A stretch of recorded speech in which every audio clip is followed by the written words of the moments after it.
Alam mo, 4 years din ako nag-aral sa accounting. Accountancy graduate ako pero hindi rin sa amin naturo kung paano mag-manage ng personal finance.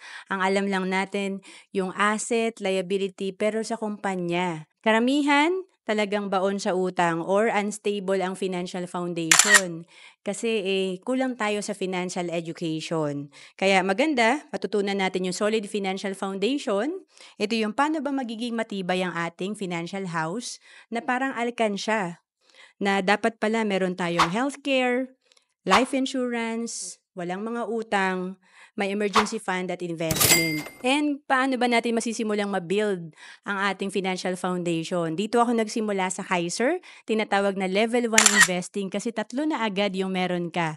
Meron kang investment, healthcare at life insurance. Madja-jumpstart mo na agad yung financial foundation mo. Sa halagang 2,647 per month, pwede ka na magsimula sa Kaiser. And ito ay 7 years to pay lang. To know more about Kaiser, message mo lang ako sa FB, Roan Celis Capistrano.